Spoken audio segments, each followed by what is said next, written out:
সূর্য তখনও পুরোপুরি ওঠেনি, কিন্তু গ্রামের বাইরে ছড়িয়ে থাকা আবর্জনার ভাগাড়ে এক রোগা পাতলা মানুষ ছেঁড়া জামা আর একটা পুরনো বস্তা নিয়ে ঝুঁকে পড়ে কিছু খুঁজছিল।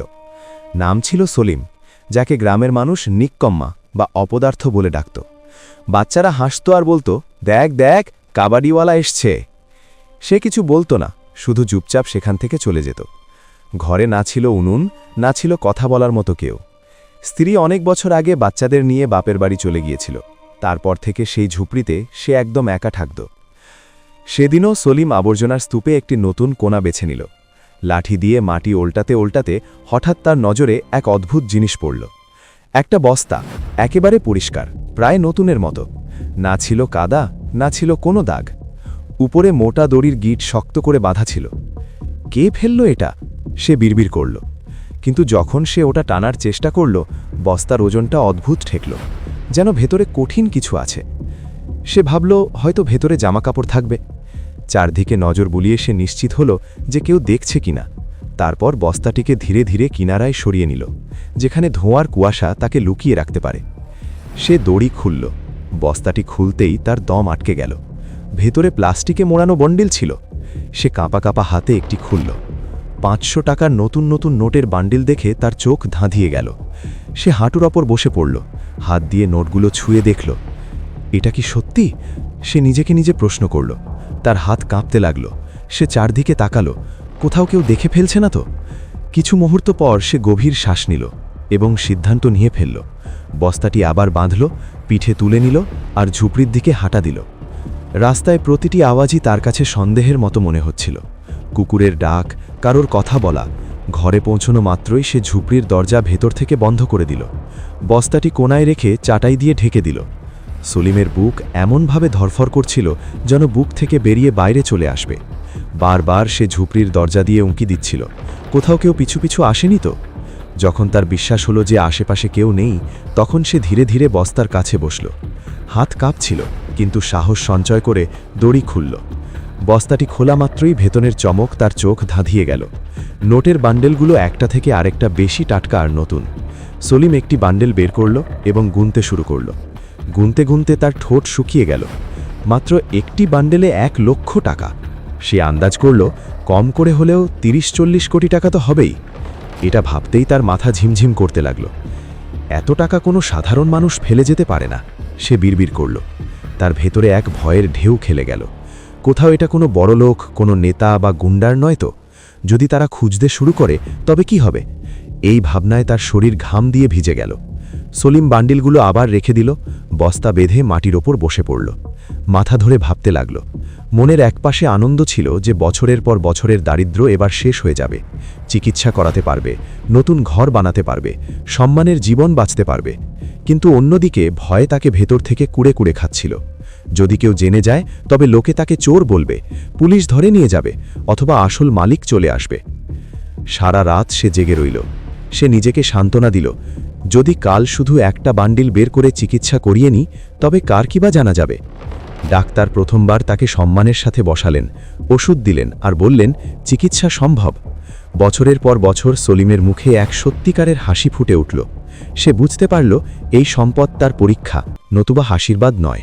পরদিন সলিমের জন্য এক নতুন সকাল হয়ে এলো। বহু বছর পর সে আয়নায় নিজেকে খুঁটিয়ে দেখল। মুখটা দুর্বল ছিল, কিন্তু চোখে এখন আশার চমক ছিল। সে ভাবল, যদি বুদ্ধিমত্তার সাথে কাজ করি তবে সব বদলে যেতে পারে।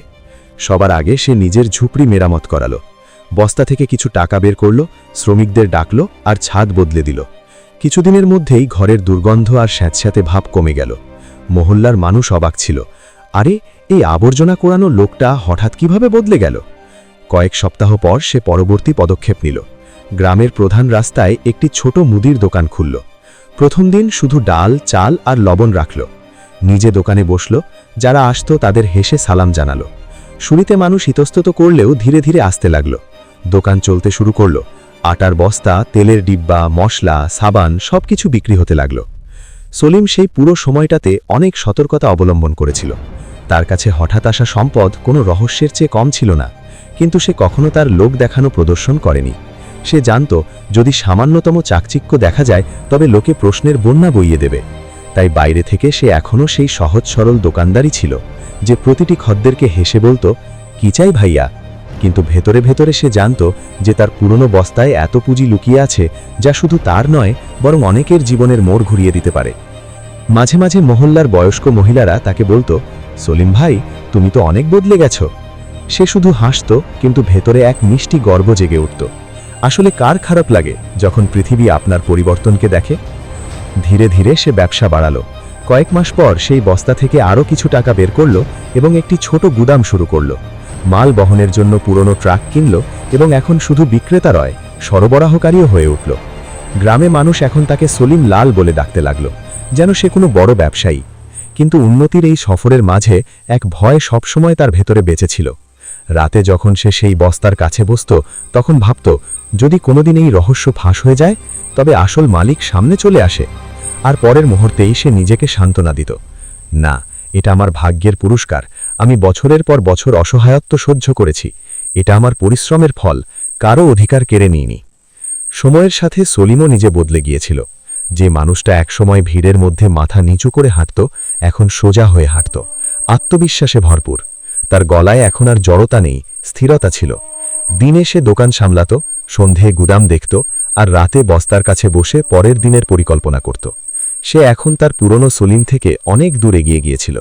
তবে এটাও ঠিক ছিল, উন্নতির মাঝেও এক শূন্যতা তার ভেতরে এখনও প্রতিধ্বনিত হতো। এক সন্ধে যখন সে ক্লান্ত হয়ে দোকান বন্ধ করে ফিরল, দরজায় দুটি মুখ দাঁড়িয়েছিল। পরিচিত কিন্তু দূরে চলে যাওয়া মুখ। তার স্ত্রী অনিহা আর দুই সন্তান। বাচ্চারা এখন বড় হয়ে গেছে, কিন্তু তাদের মুখে ইতস্তত বোধ আর লজ্জার ছায়া ছিল। অনিহার চোখ ভেজা ছিল। সলিম, সে নিচুস্বরে বলল, আমাদের ভুল হয়েছিল, পরিস্থিতি আমাদের বাধ্য করেছিল, তোমাকে ছেড়ে যাওয়া ঠিক হয়নি। সলিমের পা যেন মাটিতে গেঁথে গেল। এক মুহূর্তের জন্য সময় থমকে দাঁড়াল। তার সেই দিনগুলোর কথা মনে পড়ল, যখন অসুস্থতা তাকে ভেঙে দিয়েছিল, ঘরে খাবার কিছু ছিল না, আর অনিহা বলেছিল, আমি এই সব সহ্য করতে পারবো না, আর বাচ্চাদের নিয়ে চলে গিয়েছিল। ওটাই ছিল সেই রাত যখন সলিমের সবকিছু তছনছ হয়ে গিয়েছিল। এখন সেই অনিহাই তার দরজায়। বাচ্চারা এগিয়ে এলো আর বলল, বাবা, আমাদের মাফ করে দিন, এখন আমরা আপনার সাথে থাকতে চাই। সলিমের বুক কেঁপে উঠল। একদিকে সে পিতা ছিল, যার সন্তানদের বুকে জড়িয়ে ধরার ইচ্ছা ছিল, অন্যদিকে সে সেই ভেঙে যাওয়া মানুষটা যাকে একা ফেলে চলে যাওয়া হয়েছিল। তাদের ফিরে আসা কি সত্যিই ভালোবাসা ছিল, নাকি সম্পদের চমক তাদের ফিরিয়ে এনেছে? এই প্রশ্ন তাকে ভেতর পর্যন্ত বিদ্ধ করল। সে শীতল স্বরে বলল, যখন আমি খালি হাতে ছিলাম, তোমরা সবাই চলে গিয়েছিলে। এখন যখন আমার কাছে কিছু আছে, তোমরা ফিরে এসেছ। এটা কি ভালোবাসা নাকি লোভ? অনিহার চোখ থেকে জল পড়তে লাগল। না সলিম, এখন আমরা সত্যি সত্যিই অনুতপ্ত। বাচ্চাদের তোমার ছায়া প্রয়োজন। সলিম দৃষ্টি নিচু করল। ভেতরে আগ্নেয়গিরির মতো তোলপাড় চলছিল। সে জানত, কখনো কখনো ক্ষমা করা সহজ হয়, কিন্তু ভুলে যাওয়া নয়। সবশেষে সে বলল, বাচ্চারা আমার এবং তাদের অধিকার কেউ কেড়ে নিতে পারবে না। আমি তাদের পড়াশোনা, তাদের ভবিষ্যৎ সামলাব। কিন্তু অনিহা, আমাদের মাঝে যে দেয়াল দাঁড়িয়ে গেছে তা আর কখনো ভাঙবে না। অনিহা চুপ হয়ে রইল। বাচ্চাদের চোখে স্বস্তি ছিল, অন্তত বাবা আবার তাদের জীবনে ফিরে এসেছেন। কিন্তু সলিমের মনের পুরনো ক্ষত আবার টাচকা হয়ে গেল। বাইরের পৃথিবী বলতো সলিম লাল এখন এক সফল মানুষ, কিন্তু ভেতরে সে এখনও সেই সলিমই ছিল, যে তার পুরনো বস্তার সাথে অতীত আর বর্তমানের মাঝে দুলছিল। সেই রাতে সলিম অনেক রাত পর্যন্ত ঘুমাতে পারল না। সে বস্তার কাছে বসল, যেন কোনো পুরনো বন্ধুর সাথে কথা বলছে। এই সম্পদ সবকিছু ফিরিয়ে দিচ্ছে, সম্মান, নাম, শান্তিময় জীবন। কিন্তু এটা কি মনের শান্তিও ফিরিয়ে দিতে পারবে? প্রশ্নটি বাতাসে ভেসে রইল, আর জবাবে শুধু দেয়ালের নিস্তব্ধতা ছিল। কিছু সপ্তাহ কাটল। সলিমের দোকান এখন এক ছোট সাম্রাজ্যে পরিণত হয়েছে। গুদাম থেকে মাল বের হয়, গাড়ি আসা যাওয়া করে, আর গ্রামের মানুষ এখন তাকে সলিম ভাই বলে সম্মান দিয়ে ডাকে। বাইরের পৃথিবীতে সব ঠিক ছিল, কিন্তু ভেতরে এক বোঝা ছিল যা প্রতি রাতে তার বুকে চেপে বসত। সে সেই বস্তাটিকে দেখত আর নিজেকে বোঝাত, হয়তো কোনো চোর ফেলেছে, বা হয়তো ভাগ্য আমার ওপর দয়া করেছে। কিন্তু ভাগ্য যেন তার ধৈর্যের পরীক্ষা নিতে চাইছিল। এক সন্ধ্যায় সে বাড়ির আঙিনায় চা পান করছিল। ভেতরে টিভিতে খবর চলছিল, সাধারণ রাজনৈতিক বকবক, যা সে এখন মন দিয়ে শুনত না। কিন্তু হঠাৎ সংবাদ পাঠকের গলা চড়া হল। Breaking news! বিধায়কের ঘরে চুরি। সলিমের বুক ছ্যাঁত করে উঠল। সংবাদ পাঠক জানাচ্ছিল যে এক চোর বিধায়কের বাড়ি থেকে টাকা চুরি করে পালাচ্ছিল। যখন পুলিশ তার পিছু নেয় তখন সে টাকা কোথাও লুকিয়ে ফেলেছে, যা এখন পাওয়া যাচ্ছে না। পুলিশ অনবরত সেটি খোঁজার চেষ্টা করছে। সলিমের হাত কাঁপতে লাগল। তার মাথায় বিদ্যুতের মতো খেলে গেল। বস্তা, সেই বস্তা। সংবাদ পাঠক বলতে থাকল, 100 কোটি টাকা এখনও নিখোঁজ। ছোট বান্ডিল হয়তো কখনো পাওয়াই যাবে না, কিন্তু তদন্ত জারি রয়েছে। সেই বাক্যটি তার কানে বাজতে লাগল। ছোট বান্ডিল হয়তো কখনো পাওয়াই যাবে না, মানে হয়তো তার বস্তা এখনও সুরক্ষিত। এর সাথেই এক শীতল স্রোত তার শিরদাঁড়া দিয়ে বয়ে গেল। যদি কখনো কেউ জানতে পেরে যায়, যদি পুলিশ দরজায় চলে আসে। সেই রাত সে এপাশ ওপাশ করে কাটাল। সকালে দোকানেও তার মন ছটফট করছিল। খদ্দেররা কথা বলছিল আর সে অন্যমনস্ক হয়ে জবাব দিচ্ছিল। মনে শুধু অঙ্ক চলছিল, যদি সব চাপা থাকে তবে বেঁচে যাব, কিন্তু যদি রহস্য ফাঁস হয়ে যায় তবে সব শেষ। সন্ধ্যায় ফিরে সে বস্তা আবার খুলল। নোটগুলো এখনও আগের মতোই ঝকঝক করছিল, কিন্তু এখন সেই চমক তার কাছে ভয়ঙ্কর মনে হলো। তার মনে হলো যেন ওই নোটগুলোর চোখ আছে যা তাকে দেখছে। সলিম বান্ডিলগুলো আবার রেখে দিল এবং নিজেকে বলল, এই সম্পদ আমাকে বাঁচাতেও পারে, আবার মিটিয়েও দিতে পারে। সেদিন থেকে সে এক সংকল্প নিল। এখন আর কোনো তাড়াহুড়ো নেই। অল্প অল্প টাকা বের করবে, ধীরে ধীরে খরচ করবে, যাতে কারো সন্দেহ না হয়। কিন্তু মনের ভেতর এখন এক নতুন ক্ষত তৈরি হয়েছিল। প্রতিবার যখন সে নোট গুনত তার হাত যেন কাঁপত, তবুও জীবন চলতে থাকল। এরই মধ্যে একদিন পাশের গ্রাম থেকে এক লোক সওদা নিতে এলো। সাথে ছিল তার বোন সোলনি, অতি সাধারণ। 2 বছর আগে সে তার স্বামীকে অসুস্থতায় হারিয়েছিল এবং এখন ভাইয়ের সাথে কাজকর্ম সামলাচ্ছিল। সলিম যখন প্রথমবার তার সাথে কথা বলল, তখন তার অদ্ভুত এক শান্তি অনুভব হল। সোলনির কথায় না ছিল কোনো লোক দেখানো ভাব, না ছিল কোনো স্বার্থ। সে সলিমকে এক ব্যবসায়ী নয়, বরং একজন মানুষের মতো দেখত। ধীরে ধীরে সে দোকানে আসতে লাগল, কখনো ভাইয়ের সাথে, কখনো একা। প্রতিবার তার কথার ধরনে এক সহজ নম্রতা থাকত, যা সলিমের দিনের ক্লান্তি দূর করে দিত। একদিন সোলনি হেসে বলল, আপনি অনেক পরিশ্রমী সলিমজি, গ্রামে সবাই আপনাকে সম্মান করে। সলিম সেই মুহূর্তে শুধু হাসল, কিন্তু তার ভেতরে এক অজানিত অনুভূতি জাগল। হয়তো টাকা মানুষকে সুরক্ষিত করতে পারে, কিন্তু কারো আপন ভাবই তাকে বাঁচিয়ে রাখে। যখন সোলনি হেসে বলল, আপনি অনেক সম্মানীয় মানুষ, তখন সলিমের ভেতরে কিছু একটা গলে গেল। বহু বছর পর কেউ সম্মান দিল, তাও একজন সুন্দরী নারী।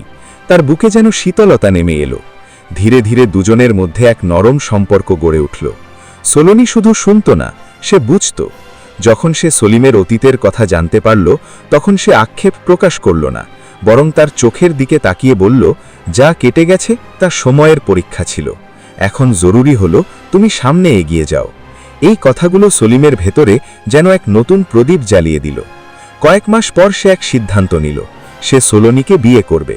গ্রামে এই খবর শোনা মাত্রই নানা রকমের কথা শুরু হলো। কেউ খোঁচা দিল, আবর্জনা কুড়ানো লোকটা এখন নতুন বিবি আনবে।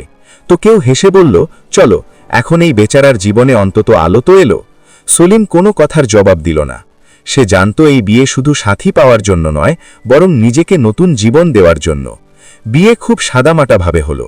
না ছিল ব্যান্ড বাজনা, না ছিল ভোজের ভিড়, শুধু দুজন সাক্ষী, কিছু ফুল আর 2 হৃদয়ের নতুন শুরু।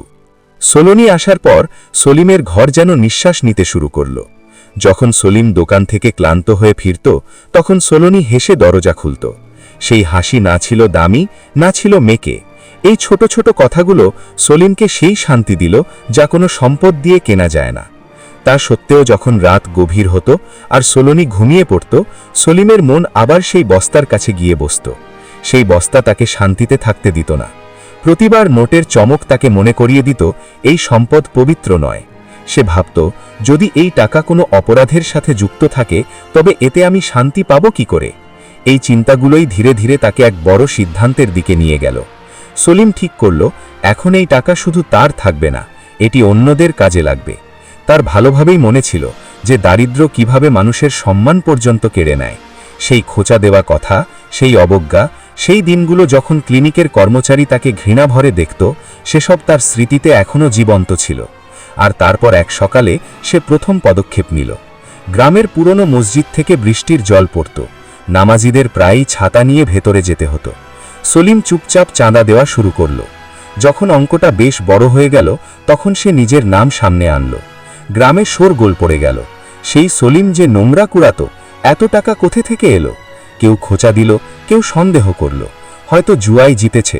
কিন্তু যেমন যেমন মসজিদের দেওয়াল উঠতে লাগল, সলিমের নিয়ত পরিষ্কার হতে লাগল। মানুষ দেখল সে লোক দেখানোর জন্য নয়, বরং সত্যিকারের মন থেকে সাহায্য করছে। ধীরে ধীরে সমালোচনা থেমে গেল এবং গ্রামের মানুষ এখন তাকে সলিম মিয়া বলে সম্মান দিতে লাগল। যে মানুষটিকে একসময় সমাজ প্রত্যাখ্যান করেছিল, এখন সে সমাজের আশ্রয় হয়ে উঠল। সলিম নিজের জীবনে আরও এক বড় পদক্ষেপ নিল। এবার সে টাকা দিয়ে নয়, বরং হৃদয় দিয়ে ইনভেস্ট করার সিদ্ধান্ত নিল।